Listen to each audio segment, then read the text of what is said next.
Marie, le roi achève d'abord sa tournée dans les nations du pays. Oui, absolument. Terminus aujourd'hui de cette tournée de deuil du roi Charles III au Pays de Galles. Il arrivera à Cardiff, la capitale du Pays de Galles, en hélicoptère. 21 coups de canon seront tirés pour accueillir le roi.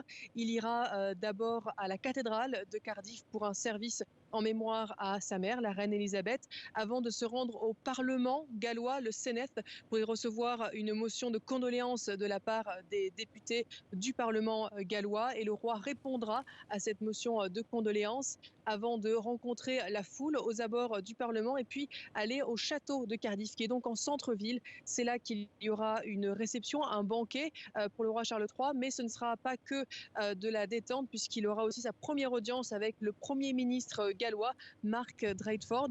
On s'attend aussi à ce qu'il y ait des manifestations, alors a priori des manifestations silencieuses devant le château de Cardiff et d'autres manifestations moins silencieuses dans le nord du Pays de Galles. C'est que certains Gallois ne sont pas contents du fait que le roi Charles III ait décidé d'imposer un nouveau prince de Galles, en l'occurrence son fils William, parce que pour certains indépendantistes, mais aussi pour certains qui sont attachés à l'histoire du Pays de Galles, le prince de Galles était avant un titre parce qu'il s'agissait d'une principauté jusqu'à ce que les Anglais prennent possession du Pays de Galles, et ils ont l'impression qu'ils devraient être plus consultés avant qu'un nouveau prince de Galles leur soit imposé par Londres et par le nouveau roi.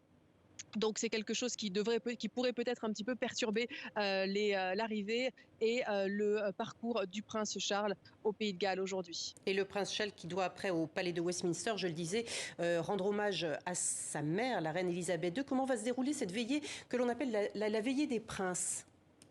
Absolument, la veillée des princes, tout simplement parce que, alors déjà, il y aura le roi Charles III, mais aussi ses deux frères et sa sœur qui se tiendront debout aux quatre coins du cercueil de leur mère pendant un quart d'heure en recueillement, comme ils l'ont déjà fait aussi autour du cercueil de la reine à Édimbourg. Donc c'est un moment très court, mais un moment de recueillement intense pour les enfants d'Élisabeth II. Il est aussi possible que demain, le prince William et le prince Harry en face d'eux-mêmes avec leurs cousins autour du cercueil d'Élisabeth II. Et le prince Harry serait même autorisé à porter un uniforme militaire, ce qui jusque-là lui a été interdit pour les cérémonies, pour l'enterrement de son grand-père, mais aussi pour les cérémonies ces derniers jours. Et puis un petit détail, puisque la foule continuera à passer devant le cercueil pendant que le roi et les princes seront dans cette veillée, c'est qu'on vient d'apprendre que la file d'attente est désormais à capacité, c'est-à-dire qu'elle est fermée. Elle est arrivée au bout. Pendant 6 heures, plus personne ne pourra rejoindre la file d'attente pour aller se recueillir devant le cercueil de la reine Elisabeth.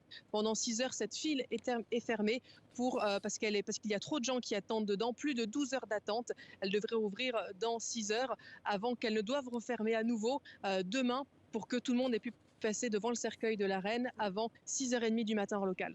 Merci beaucoup Marie Billon pour toutes ces précisions depuis Londres.